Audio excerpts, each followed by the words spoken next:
Brazil के साथ भारत ने रचा ऐतिहासिक खेल, आसमान में उड़ेंगे अब देसी पंखों वाले विमान। अडानी और एम्ब्रेयर की जुगलबंदी से शुरू होगी नई क्रांति। टियर 2 और टियर 3 शहरों तक पहुंचेगी उड़ान। 500 से ज्यादा विमानों की मांग को पूरा करेगी ये साझेदारी। भारत बनेगा एशिया का नया एविएशन हब। एयरबस बोइंग के बाद दुनिया की तीसरी सबसे बड़ी कंपनी ने भारत में गाड़ी डंडे, विदेशी निर्भरता खत्म। यूरोपीय यूनियन और कनाडा के बाद अब ब्रिक्स देश के साथ मेगा डील। भारत की वैश्विक साख बढ़ी। बंगाल की खाड़ी में मिसाइलों का धमाका हो या फिर अंतरिक्ष में सैटेलाइट का प्रक्षेपण, भारत हर मोर्चे पर अपनी ताकत का लोहा मनवा रहा है। लेकिन इस बार जो खबर आई है वो सिर्फ रक्षा क्षेत्र की नहीं, बल्कि देश के नागरिक उड्डयन सेक्टर में एक नए युग की शुरुआत है। यूरोपीय यूनियन के साथ मदर ऑफ ऑल डील और कनाडा के साथ ऊर्जा क्षेत्र में नई निर्यात नीति के बाद भारत ने अब एक ब्रिक्स देश के साथ मिलकर एविएशन सेक्टर में इतिहास रच दिया है। 27 जनवरी 2026 को नागरिक उड्डयन मंत्रालय में एक ऐसे समझौते पर दस्तखत हुए जिसने पूरी दुनिया का ध्यान भारत की ओर खींच लिया। अडानी एरोस्पेस एंड डिफेंस और ब्राजील की विश्व प्रसिद्ध विमान निर्माता कंपनी एम्ब्रेयर ने मिलकर भारत में कमर्शियल विमानों की असेंबली के लिए एक समझौता ज्ञापन साइन किया है। ये कोई साधारण MOU नहीं है, बल्कि भारत के आत्मनिर्भर भारत मिशन और उड़ान योजना को पंख लगाने वाला एक ऐतिहासिक कदम है। लेकिन सवाल ये उठता है कि आखिर ये साझेदारी इतनी खास क्यों है? क्या सच में भारत अब अपने विमान खुद बनाएगा? एम्ब्रेयर जैसी दुनिया की तीसरी सबसे बड़ी विमान निर्माता कंपनी ने भारत को क्यों चुना? टियर 2 और टियर 3 शहरों के लिए ये डील कितनी बड़ी क्रांति लेकर आएगी? और सबसे बड़ी बात, क्या भारत अब एशिया का नया एविएशन हब बनने की ओर कदम बढ़ा चुका है? हम आपको बताएंगे इस धमाकेदार खबर की पूरी कहानी, तो बने रहिएगा वीडियो पर। इसे लाइक और शेयर जरूर कीजिएगा और इस संबंध में आपके जो भी विचार हों कमेंट में लिखकर जरूर बताइएगा। भारत और ब्राजील की जुगलबंदी, तो चलिए समझते हैं कि आखिर ये डील है क्या और इसमें इतना दम क्यों है। अडानी डिफेंस एंड एरोस्पेस और ब्राजील की एम्ब्रेयर के बीच हुए इस समझौते के तहत भारत में एक फाइनल असेंबली लाइन स्थापित की जाएगी। मतलब अब भारत में ही कमर्शियल विमानों को असेंबल किया जाएगा, जोड़ा जाएगा और उन्हें उड़ान भरने के लिए तैयार किया जाएगा। ये सिर्फ एक फैक्ट्री खोलने की बात नहीं है, बल्कि एक समग्र क्षेत्रीय विमानन इकोसिस्टम तैयार करने की महत्वाकांक्षी योजना है। इस साझेदारी का सबसे बड़ा उद्देश्य है लोकलाइजेशन को बढ़ाना। पहले चरण में विमान असेंबली होगी, फिर धीरे धीरे विमान के पुर्जे, कल पुर्जे और तकनीक का स्थानीयकरण किया जाएगा। इसका मतलब है कि आने वाले समय में भारत सिर्फ विमान जोड़ने तक सीमित नहीं रहेगा, बल्कि विमान के इंजन, इलेक्ट्रॉनिक्स, एवियोनिक्स जैसे हाईटेक पार्ट्स भी भारत में ही बनाए जाएंगे। ये पहल भारत सरकार की आत्मनिर्भर भारत और उड़ान योजनाओं के बिल्कुल अनुरूप है। उड़ान योजना के तहत देश के छोटे शहरों और दूर दराज के इलाकों को हवाई संपर्क से जोड़ा जा रहा है, लेकिन इसके लिए छोटे, कुशल और किफायती रीजनल एयरक्राफ्ट की जरूरत होती है, जो छोटे रनवे पर भी उतर और उड़ सके। एम्ब्रेयर इसी सेगमेंट में दुनिया की सबसे मजबूत कंपनी है। उनके रीजनल जेट पूरी दुनिया में छोटे शहरों को जोड़ने का काम कर रहे हैं। अब ये विमान भारत में बनेंगे तो न सिर्फ लागत कम होगी, बल्कि भारतीय एयरलाइंस को तेजी से विमान मिल पाएंगे। इस समझौते में केवल विमान निर्माण ही शामिल नहीं है, बल्कि इसमें विमानन सप्लाई चेन, आफ्टर मार्केट सेवाएं, पायलट प्रशिक्षण, टेक्नोलॉजी ट्रांसफर, कौशल विकास और एक मजबूत सप्लाई चेन तैयार करना भी शामिल है। कल्पना कीजिए, अगर भारत में ही पायलट ट्रेनिंग, मेंटेनेंस, रिपेयर और ओवरहॉल की सुविधाएं विकसित हो जाएं, तो भारतीय एयरलाइंस को अपने विमानों की सर्विसिंग के लिए विदेशों में पैसा खर्च नहीं करना पड़ेगा। इससे हजारों नई नौकरियां पैदा होंगी और भारत का युवा वर्ग एविएशन इंडस्ट्री में एक नया करियर बना सकेगा। एम्ब्रेयर के कमर्शियल एविएशन के अध्यक्ष और CEO अर्जुन मेयर ने इस साझेदारी पर बोलते हुए कहा कि भारत उनके लिए एक बेहद महत्वपूर्ण बाजार है। उनके मुताबिक इस साझेदारी में एम्ब्रेयर की विमान निर्माण विशेषज्ञता और अडानी की औद्योगिक क्षमताओं का सही मेल है। उन्होंने कहा कि भारत में छोटे विमानों की मांग बहुत बड़ी है और वो देश को आपस में जोड़ने के लिए जरूरी है। उनका मानना है कि भारत की टियर 2 और टियर 3 शहरों को कनेक्ट करने के लिए 500 से ज्यादा छोटे विमानों की जरूरत है। मेयर ने यह भी जोड़ा कि ब्राजील और भारत के बीच के रिश्ते बहुत मजबूत हैं और ये साझेदारी दोनों देशों के बीच तकनीकी सहयोग की दिशा में एक बड़ा कदम है। ब्राजील का सबसे हाईटेक प्रोडक्ट विमान है और भारत का बाजार इसके लिए परफेक्ट मैच है। अडानी समूह भारत की सबसे बड़ी निजी रक्षा और एरोस्पेस कंपनी है और उनकी पहुंच एयरपोर्ट से लेकर पायलट ट्रेनिंग तक है। इसलिए ये दोनों कंपनियां मिलकर भारत के रीजनल एविएशन सेक्टर को एक नई ऊंचाई देने वाली हैं। अडानी का विजन और भारत का सपना। अडानी डिफेंस एंड एरोस्पेस के निदेशक जीत अडानी ने इस समझौते को भारत के क्षेत्रीय विमानन और आर्थिक विस्तार की रीढ़ बताया।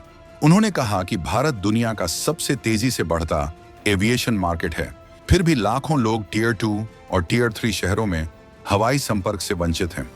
रीजनल एविएशन वो पुल है जो इन समुदायों को अवसरों से जोड़ेगा। जीत अडानी ने जोर देकर कहा कि इस फैसिलिटी से जो विमान बनेंगे वो छोटे रूट्स के लिए डिजाइन किए गए होंगे, जिससे उड़ना सुलभ, सस्ता और भरोसेमंद बनेगा। ये विमान सुनिश्चित करेंगे कि भारत का कोई भी हिस्सा इतना दूर नहीं है कि उस तक पहुंचा ना जा सके और कोई सपना इतना बड़ा नहीं है कि उसे पूरा न किया जा सके। उन्होंने ये भी कहा कि अडानी समूह भारत की उद्यमशीलता की भावना, औद्योगिक पैमाने और नवाचार के प्रति प्रतिबद्धता लेकर आ रहा है, जबकि एम्ब्रेयर दशकों का अनुभव, सिद्ध तकनीक और वैश्विक प्रतिष्ठा लेकर आ रहा है। दोनों मिलकर एक ऐसी सिनर्जी बनाएंगे जो न सिर्फ भारत की सेवा करेगी बल्कि भारत को रीजनल एयरक्राफ्ट प्रोडक्शन और एक्सपोर्ट के लिए एक ग्लोबल हब के रूप में स्थापित करेगी। इसका मतलब है कि भारत में बने विमान सिर्फ भारत में ही नहीं बल्कि दुनिया के अन्य देशों को भी निर्यात किए जा सकते हैं। ये भारत की मेक इन इंडिया और आत्मनिर्भर भारत मिशन की एक बड़ी सफलता होगी। अब बात करते हैं एम्ब्रेयर की। ये दुनिया की तीसरी सबसे बड़ी विमान निर्माता कंपनी है जो एयरबस और बोइंग के बाद आती है। एम्ब्रेयर का भारत में पहले से ही मजबूत अनुभव है। भारत में इस कंपनी के 50 विमान पहले से ही काम कर रहे हैं, जिनमें करीब 11 अलग अलग प्रकार के विमान शामिल हैं। ये विमान वाणिज्यिक, रक्षा और बिजनेस एविएशन में काम कर रहे हैं। भारतीय वायुसेना के पास एम्ब्रेयर के अर्ली वार्निंग एयरक्राफ्ट यानी अवॉक्स विमान हैं, जो दुश्मन की हरकतों पर नजर रखने का काम करते हैं। कई प्राइवेट जेट और कॉरपोरेट विमान भी एम्ब्रेयर के हैं। अब इस नई साझेदारी के साथ एम्ब्रेयर भारत में अपनी मौजूदगी को और मजबूत करेगा। कंपनी के रीजनल जेट्स जैसे ई-जेट्स I2 सीरीज दुनिया में अपनी ईंधन दक्षता, कम शोर और पर्यावरण के अनुकूल तकनीक के लिए जाने जाते हैं। ये विमान छोटे एयरपोर्ट्स पर भी आसानी से उतर सकते हैं और उनकी सीटिंग कैपेसिटी 70 से 150 यात्रियों तक होती है। भारत जैसे देश के लिए, जहां सैकड़ों छोटे शहर हैं और क्षेत्रीय कनेक्टिविटी की जरूरत बहुत बड़ी है, ये विमान एकदम सही है। सप्लाई चेन से लेकर स्किल डेवलपमेंट तक इस साझेदारी की एक और खासियत है इसकी व्यापकता। ये सिर्फ विमान असेंबल करने तक सीमित नहीं है, बल्कि पूरी सप्लाई चेन को मजबूत करने की बात है। विमान निर्माण में हजारों छोटे बड़े पुर्जे लगते हैं। अगर ये सारे पुर्जे भारत में ही बनने लगें तो भारत का MSME सेक्टर फलेगा फूलेगा। छोटी छोटी कंपनियां विमान के लिए पार्ट्स बनाने लगेंगी, जिससे रोजगार बढ़ेगा और भारत की मैन्युफैक्चरिंग क्षमता में इजाफा होगा। इसके अलावा टेक्नोलॉजी ट्रांसफर का मतलब है कि एम्ब्रेयर अपनी उन्नत तकनीक को भारत के साथ साझा करेगी। भारतीय इंजीनियर और तकनीशियन विश्व स्तरीय विमान निर्माण की बारीकियां सीखेंगे। इससे भारत का एरोस्पेस सेक्टर न सिर्फ मजबूत होगा बल्कि भविष्य में भारत खुद भी अपने डिजाइन के विमान बनाने में सक्षम हो सकेगा। स्किल डेवलपमेंट यानी कौशल विकास भी इस साझेदारी का एक अहम हिस्सा है। भारत में युवाओं की कोई कमी नहीं है, लेकिन एरोस्पेस जैसे हाईटेक सेक्टर में प्रशिक्षित लोगों की कमी है। ये साझेदारी एम्ब्रेयर और अडानी दोनों को मिलकर भारत में ट्रेनिंग सेंटर्स खोलने का मौका देगी, जहां युवा विमान मेंटेनेंस, असेंबली, इलेक्ट्रॉनिक्स और अन्य तकनीकी कामों में प्रशिक्षण ले सकेंगे। पायलट ट्रेनिंग भी इस साझेदारी का हिस्सा है। जैसे जैसे भारत में विमानों की संख्या बढ़ेगी, पायलटों की मांग भी बढ़ेगी। अडानी समूह पहले से ही पायलट ट्रेनिंग में एक्टिव है और एम्ब्रेयर की विशेषज्ञता के साथ मिलकर भारत में विश्व स्तरीय पायलट ट्रेनिंग अकादमियां खोली जा सकती हैं। टियर 2 और टियर 3 शहरों के लिए गेम चेंजर। अब सबसे बड़ा सवाल ये है कि इस साझेदारी से आम आदमी को क्या फायदा होगा? तो इसका जवाब है बहुत बड़ा फायदा।